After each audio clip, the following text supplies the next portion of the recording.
that means bad breath in the cockpit there. So, hey, Capt Ron here, and it's true.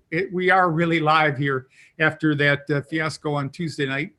And heck with it. We're just moving forward. We tricked Eric into coming back tonight because he couldn't get out of us by going to work. So welcome, Eric, and of course, welcome, Dieter. We are here with our weekly show for anybody who has a fear of flying and or knows somebody. You know, you've heard me say before, put 3 people in a group. 2 of them will either be afraid to fly or know somebody. That's how widespread it is. And so if you know anybody and they're not hooked up or tuned into us, let them know. We take all comers here. Or if you just got somebody and you're interested in flying, we do that. Tonight we got a couple of interesting topics in the news in our aviation stuff. So our goal is to help you change the way you think about flying. I just had a coaching student yesterday that I've been communicating with last couple of days. And it's so evident when you listen to people talk that the stories we make up are what keeps us afraid. And so you got to change the way you think about it, because think about it. The difference between you sitting there and being afraid and the person next to you eating their Cheerios or whatever is what's going on in the 2 of your individual minds there. So, all right. So we got a poll question tonight. We're going to talk a little bit about winning a coaching day with me, our big grand prize to our sweepstakes for our next book launch coming up. And then we got Birds of a Feather group power that we wanted to talk about just real quickly. They were in full force earlier in this week, helping a group member. We got our aviation news roundup, and then we're going to wrap up with just a quick bit of information about the Clear for Takeoff 201 class coming up in Los Angeles, in the Burbank area there. So Dieter's back with us, and so is Eric, as I mentioned. We're grateful for them both coming here tonight. And if you're live or if you're watching the replay, be sure to like our Facebook page. It really helps us get the word out and keep it out there. You know how they're always monitoring to see who's watching what, so it really helps. And if you haven't, please join the FearlessFlight Birds of a Feather Facebook group. And you'll find a link to it in the description of the video here. And it's ever growing and supportive. And like I said, this last week we had just a really neat show of force there. We had Alyssa out there trying to get ready for a flight coming up in a couple of weeks. And she just got incredible support from the people out there, including Debbie Craig, which I wanted to highlight because Debbie and I flew together about 2 months ago, I think.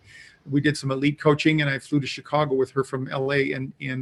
So it's just neat to see. It's heartwarming to see all the support that you all are giving each other. And hey, you keep it up, right? You won't even need Dieter and Eric and I. You'll be able to do this all by yourself. And that's what our goal. We're trying to work ourselves out of a job. Right now, we're doing pretty good at it. So moving on, let's see. What do we got? We talked about the show's topics. Ron, do you see actually the screen? Because I have the poll question up. And yeah, and here you go. I'm not sure that you actually saw this. How has flying disrupted or interfered with your life?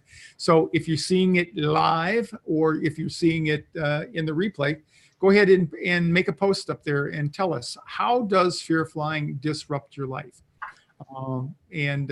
Again, reflecting on the dialogue I've been having with one particular fearful flyer here in the last couple of days, it may be that, you know, you're comfortable not flying, and some people are. Unfortunately, they're in a relationship with somebody who isn't, and so now you've got 2 masters you're trying to serve. One is yourself. You're comfortable. You don't really need to get on an airplane all the places you want to go, or at least you tell yourself you want to go, or close by within a driving distance, but you still got a spouse or partner. And so I've had one person in the history of 32 years that I have flown with who went out with me and then said, you know what, I really don't need to get over this.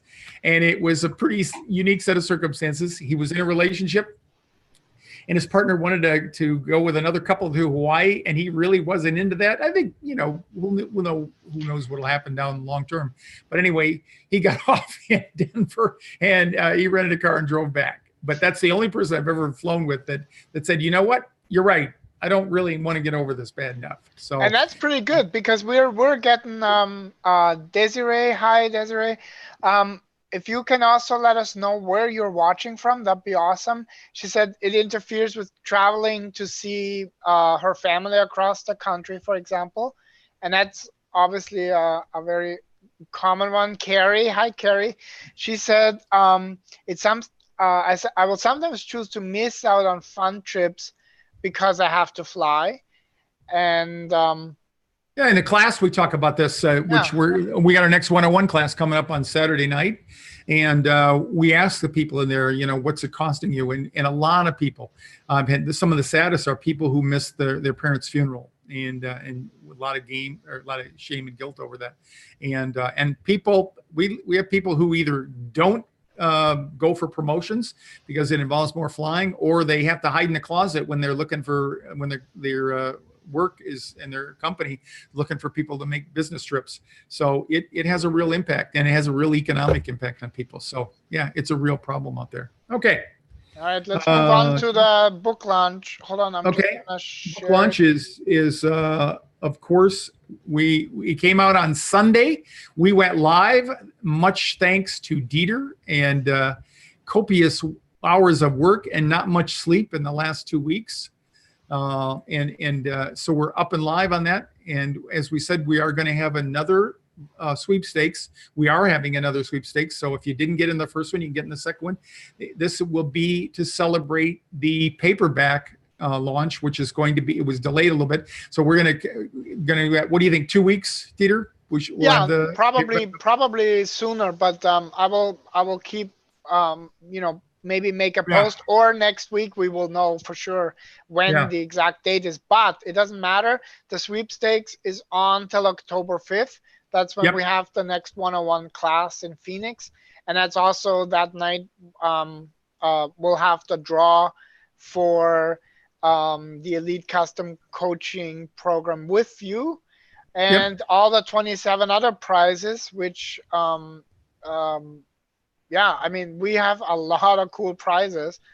Do you want to just quickly? Tuesday, we're going to have Terry Foster, who won the grand prize in the last drawing, and she and I flew on August 21st, I believe, and she lives down in the San Diego area. She's going to be on live next week talking about her experiences and what it was like going through the one-to-one coaching. So. Okay. I wanna just to how it is our poll question, how it interferes with our lives. Jeremy, he says, I don't let it disrupt my life anymore, and it used to severely disrupt it. Basically in 2012, he and his family, which includes 4 kids under 10 at the time, drove from Texas to New York, and he says never again. That, I mean, you guys should have a. That's a self-healing. That's a self-healing wound. Taking yourself in the car with the kids for that long a trek.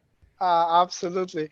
So yeah, I just want to say there's a bunch of prizes, and one of them in particular is that I know, because I know Jeremy's story, is the Fearless Flight Kit. So you can win 5 of those, actually, or we're giving away 5. And lastly, do you just want to briefly talk about what that day looked like with Terry, or what does it look like? What Elite Coaching is we do phone or desktop sharing coaching one-to-one, and prefer the video and then I record that to capture that so that the recipient can replay that down the road, and then we predetermine on the first call at the latest when we're going to fly. And I try to make the actual graduation flight within 30 days of our first coaching session. And people, as you can imagine, are saying, hey, can we, isn't that a little soon? And I say, no, it's not at all. And so you'll be flying within 30 days of the coaching session if it goes the way of all the others. But anyway, and then we get to the appointed day. I fly to you wherever you are. If you were on the East Coast, I'd probably have to fly in the night before. And then we're going to meet at the airport, and we're going to do a round trip from an airport close to you. And it'll be all expenses paid, and we're going to go out and back. And when you come back, you'll be in the newly ordained Fearless Flight Flyer. So it is really fun. Again, Terry's going to come here next week and share her experiences, and you won't believe it. She had just a week after we flew, that the reason we pushed it up like that was so that she could make a business trip that was really, really grinding on her from San Diego up to Chicago. And she did all that and had all the worries about thunderstorms and all the stuff that goes along with flying in through the over the Great Plains this time of the year. And she survived, not only survived, but she thrived. And she's going to be here to talk about it. So, all right. Okay.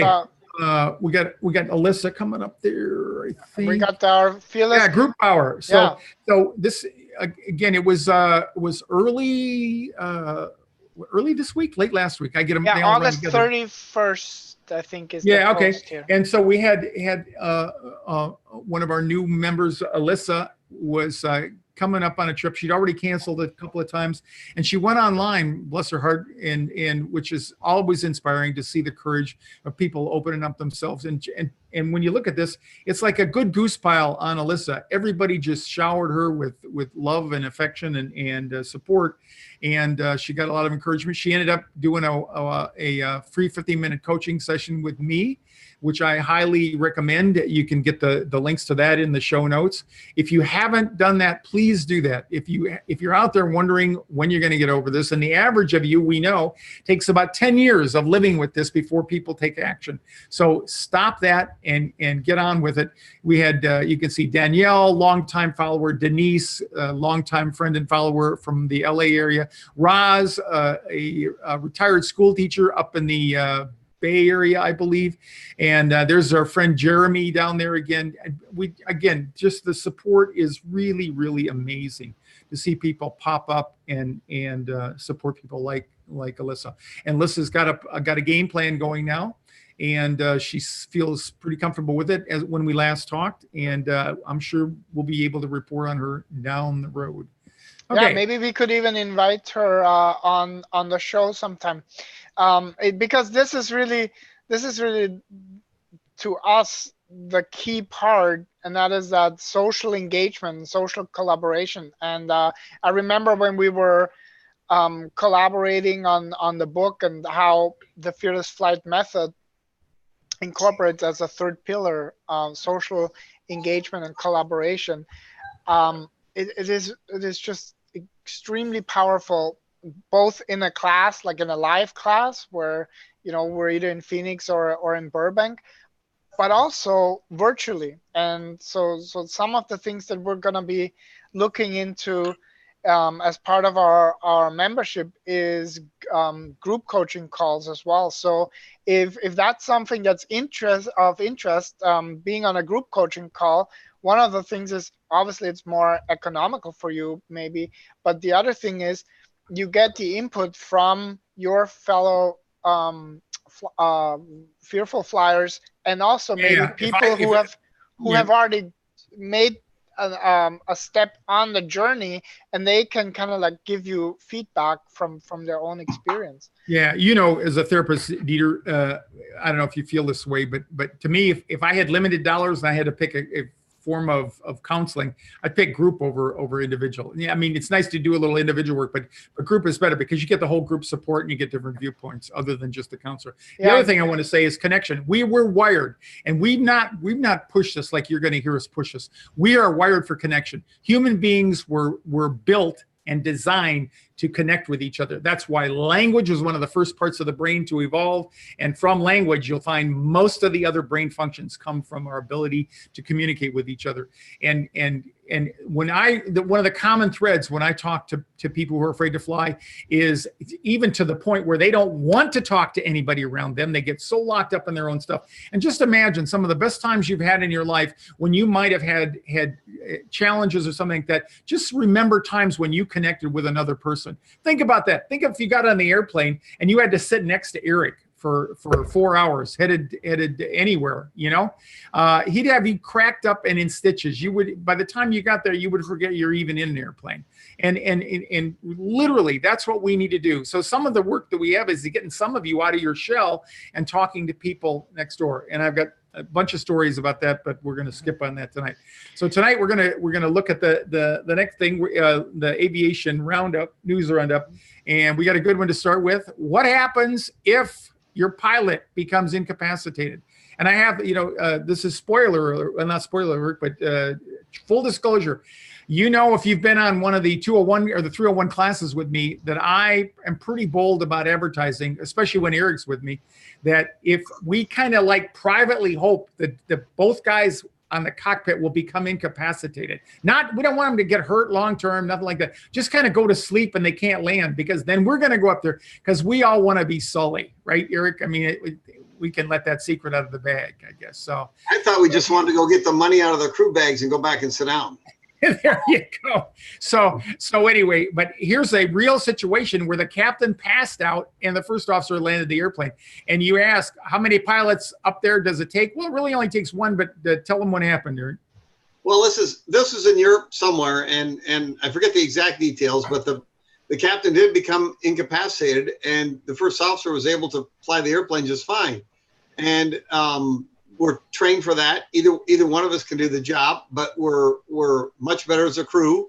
That's obviously a non-normal or an emergency situation. However, I think in this case, the first officer communicated with the flight attendants about what's going on. They probably didn't continue to destination, either diverted or went back and said, hey. They did land short. Yeah. They landed short somewhere and said, hey, is anybody back there we know? Probably phrasing someone like that. And the flight attendants have a whole list of everybody on the airplane. And even on a big airline, they know where other crew members are sitting.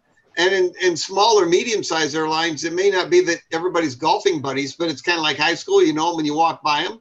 So as a safety and a resource thing, the flight attendant can go back and kick whoever the other sleeping pilot is and say, wake up, vacation's over, need some help, get up here.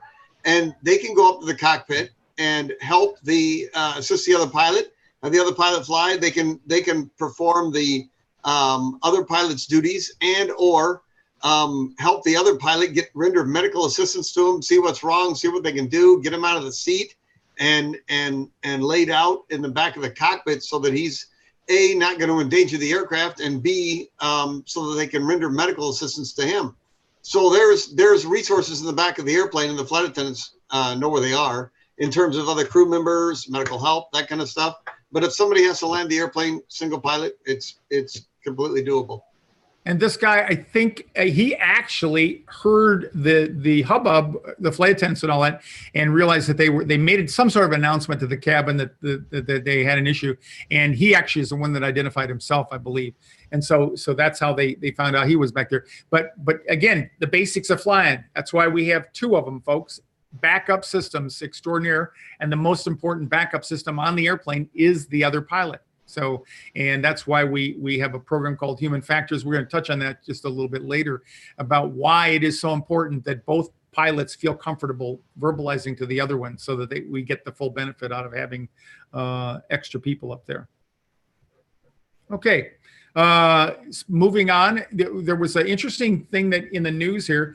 I believe this was, I forget who asked this question, but they wanted to know, is there an MCAS system installed on the Boeing 777? And you may not recognize MCAS, but you will recognize 737 MAX 8 and MAX 9. And that's the system that's been under scrutiny, and the one we're waiting on the full fix there. And so this person said, well, how come they have all these problems with the 737 MAX and they didn't have it on the 777? And you can look at that, and I'll let Eric comment on that. When you look at, we got some airplanes here that you'll see there's a 777 and the other in that. And Eric, you want to talk about just the design, the fact that it's bigger off the ground and all that kind of stuff? Sure. The simple answer is no, there's not an MCAS system installed on the triple. And just looking at the photograph helps you. The size of this thing is, I mean, it's the size of a small town, and it's also very tall.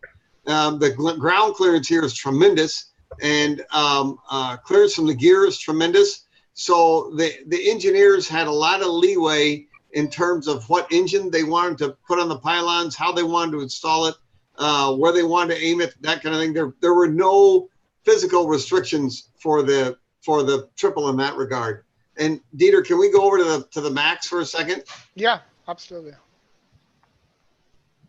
So think about the triple compared to the MAX. The MAX is very close to the ground. Not a lot of ground clearance, and these new high-test LEAP engines on them, the way they were installed, the way they had to be installed and positioned on the wing, the MCAS was in concept a good idea. And that was to give the pilot some automatic assistance if the airplane pitched. Where's my airplane? Here's my happy plane. See, he's happy to fly, and there's no fat shaming. We can't have any fat shaming with a happy plane. So if the airplane was pitched up at a high attitude or what we call a high angle of attack, we could go on that later, or turning at some positions, the LEAP engines on the 73 MAX would cause the airplane to pitch up or raise the nose above where the pilots would have wanted to aim it. So the intention of the MCAS was to prevent that excessive pitching moment during certain climb out attitudes, banks, and angle of attack. And it needed that because of the way the engines were installed on the 73. And just to kind of briefly remind everybody, the problem here was not the airplane per se, it was the evolution. So the 777 was an airplane that was designed intact from day one. Now they've made some slight modifications and to that, but the Boeing 737 MAX came from a Boeing 737-200 that was first certified 50 years ago. And so what happened is every time they'd add a little bit of length to the airplane to carry a few more people, a little bit of wing, and then a little bit bigger engine, they kept aggravating this problem, but it always worked before. And that's one of the issues that has come into play in the mid 80s when we started talking about human factors. And that's the study of the dynamics of work groups, highly specialized work groups, that is flight crew. And then we extended it to other people that work on putting airplanes into the air. And so what you have is you have the 777 that was designed to be the 777 from day one, but you have the 737 MAX 8 and MAX 9s that started out as a very different airplane. And so we have an organizational problem, which you can see on the screen there, and that's what you're going to find out. You've heard me say time and again, the easiest thing to do is going to be to fix the mechanical part of the 737 MAX. The hard thing is going to be getting the confidence back from the traveling public, mainly you out there. And so if you read our book that just came out, we talk about this specifically, why airplanes and flying is so safe. And there are three main factors. And we talk about that in chapter 7. Technology and engines, that's number one. I'd love to say that it's all about my peers, Eric and I, and pilots everywhere. Yeah, we made some advances. We know better how to interact with each other, but believe me, as long as we have humans, we'll have errors. But technology, for the most part, is just been going forward and forward. The fact that you and I all have little computers here that we can carry in our hands is symptomatic or symbolic of the technology in airplanes and the advancement there. Air traffic control. We can put more airplanes into the sky, into the same place in the sky now with more safety and better identification and air traffic control management because of technology too. So it's kind of a subpart of the first one, but those three factors. And then human factors, the third one, which I alluded to in talking about the 737 MAX design and evolution, that is looking at how people interact with each other. It started looking at just the pilots, the two pilots in the airplane, how they interact with each other, because we found out that once in a while the airplane was working when it ran into the ground, but the pilots were not working in a coordinated way. So those three things, and again, you can learn all about that in chapter 7 of our new How to Overcome Your Fear of Flying book.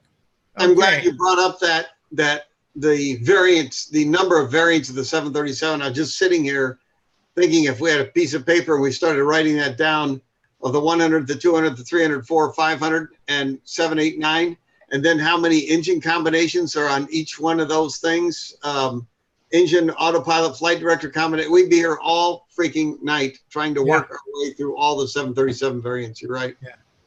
And we'll go into more detail when they start bringing that back into service. You're going to start seeing more in the news, and we'll be on top of that. We'll be talking about in our aviation news roundup. We'll be talking about what the findings are and how they're going to resolve the gaps that have appeared in both the FAA, the Federal Aviation Administration, who is responsible ultimately for certification, and also in this case with the Boeing aircraft manufacturer. But it'll also affect all the other aircraft manufacturers out there, primarily Airbus and Boeing in the mainstream airplanes. Okay, quick shout out for our 201 class over in LA at just north of Burbank at Pacoima at the Air Hollywood Studios, coming up on October 26th. We're going to meet over there at 8 o'clock in the morning. We're going to run you through 4 to 5 hours of classroom training in a highly realistic mock-up built for Hollywood. So we start you out in a boarding area, a mock boarding area. We take you through security. We take you through a mock jetway and onto a mock up of a wide body airplane. It's a great day. It's a lot of fun. Eric and Dieter are both going to be joining me over there, and we have a special guest coming, Arnold Barnett, whom I've admired and followed for many, many years, talking about why aviation is so safe. And a little twist on it, Arnold himself was afraid to fly at one point in time in his life. So he's a highly successful MIT professor, works in the statistical analysis and probabilities, and he's going to come over there and be part of our show over there. So and then the big thing, of course, is right after that, if you opt in for it, it's normally a $197 cost for the tuition to fly with us in the Clear for Takeoff 301 class. But if you fly with us on that same day, you get all these things. You get the pre-flight briefing, in-flight support. You get a post-flight debrief, and you get a certificate of completion, and you get all of us, Dieter, Eric, and I, and possibly a couple others of our helpers there if they can make it, Sue and Diane. And then we seem to be attracting some former graduates from the 201 and 301 class over there who've shown up on their own time, volunteering, and even went flying with us. So you're going to have a lot of people to fly with you that day, and that is one of the best things about the class, is that when we all get together and share that. You can see just a couple of things that people have said about this. Jose, talking about you, I think, Eric, amazing man and amazing class, but it really is. We just have a lot of fun, and it's a lot of joking, a lot of humor, and people cannot believe it that we have people come in the morning and are just totally beside themselves, wondering why they even showed up that day, thinking that they would go fly, and then by the time we literally get into the airborne, it's all over. And by the time we land this time, in this case, we're going to go to Oakland and back. By the time we land at Oakland, it's really like, hey, what's the big deal? And everybody's bored and wants to get on and get home and get on with their lives. There are a bunch of happy faces that went with us that day. We had 51 people in the class. We had 29 that signed up to fly. 2 people elected not to fly, which we also give you an out on how to do that, where you keep yourself in control, where you don't do it cowering and walking away and feeling like you failed yourself, but just simply admitting that today wasn't the day to fly. And every one of those, the other 2 people that flew, that did not fly that day, have flown in the interim there. But anyway, it's just a great opportunity for for everybody to get to know each other. And you know, I talked a little bit ago about the importance of human connection. That's the secret, if you ask me.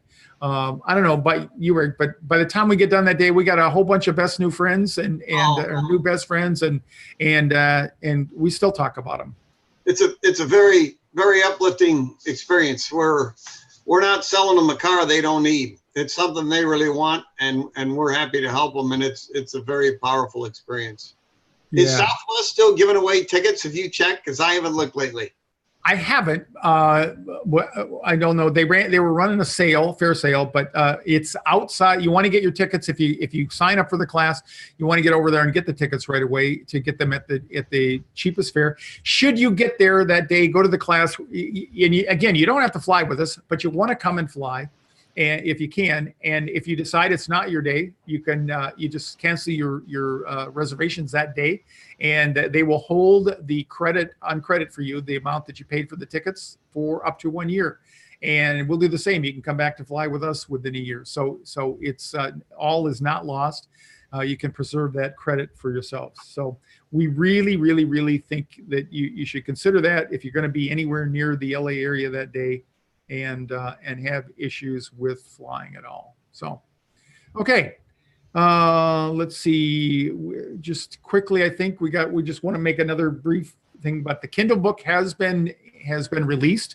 It is out for purchase there. And we noticed that we're still maintaining our #1 status out there. And not only that, but what happens is when you're hot on the internet like that, Amazon discounts the book. So there's it's even below the $9.99 price out there. So I think I saw it as low as $7.62 or something the other day.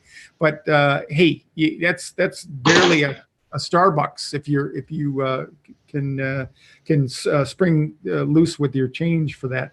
So but the book is out. And just a quick word: if you do not or aren't familiar with Kindles, you do not have to purchase a Kindle reader, a tablet, to read the book.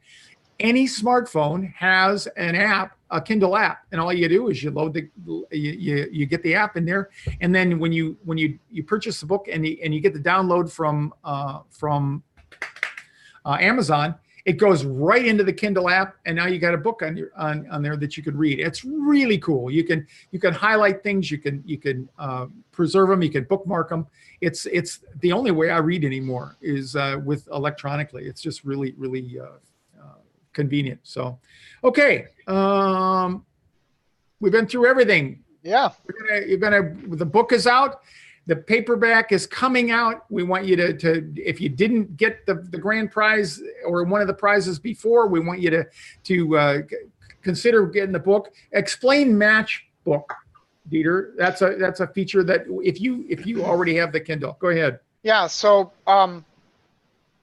well, actually, if you have the Kindle already and you also like to purchase the paperback, then there's an option that on Amazon, it's a matchbook option. So you're gonna get a much better deal on the paperback when it's out. So if you have the Kindle, make sure that you watch the show so you know when the paperback's out, so we can direct you, and you're gonna get and vice versa. If you buy the paperback when it's out, then for $2.99 you can also get the Kindle version, which is it's just great to have both, right? Because you may want to have the book right with you in your purse or in your laptop bag when you are at the airport, when you are at the gate, when you are in the air. Just that tactile feeling of holding a book can bring back some ease. That in and of itself can be a benefit. Yeah. And if you're like me and you could care less about having a physical copy of the book for the most part, but you love audio and you do like to have a version. So the Kindle is the version you can see, but the audio, when we will be coming out with an audio version down the road, and they have a similar feature for that. So if there's a Kindle book and and an audiobook, you get one, they give you a discount on the other. It's just great. And I'm crazy. You may have seen a picture of me and my dog riding my bike every morning. That's the way I read. And it's so cool because in the app, without killing myself, I can reach down if there's something I want to have. All I do is push a button on my screen. It bookmarks it, and it automatically not only marks it in the electronic version, the Kindle version, but it also syncs them. So I can now get off my bike, come back, pull up the Kindle version while I'm laying in bed or something like that, and it'll go right to where I was. So it's just, I wish I'd have had that in college. I might have actually read some of my assignments. That must be some crazy bike rides you and Rocco are going on. If after your bike ride you go and lay down in bed. I've only been over my handlebars 3 times in the last 5 years. So yeah, I wish it would have been because of the book. It was some other ridiculous thing. So anyway, all right. Well, I'm so glad that we made it through. And by the sounds of it, everybody could see us and hear us. And please, as always, if you do have questions, make sure you put them either as you're watching the video here on replay or live, put it here, or just send it to us in Messenger, and then we will answer your question at the next show or one of the next shows, depending on how many we get to. And if you're out there and you don't know what to do, sign up for a 15-minute coaching session. Help get yourself off dead center, moving forward, and just see what your options are. So anyway, again, thanks, Dieter. Thanks, Eric, for your contribution this week. And thank all of you for watching. We'll be back again next Tuesday, assuming we have the same kind of success we had tonight, with Fearless Flight Live with the 3 of us. And have a great evening. And if you're flying, happy landings. And good night, everybody.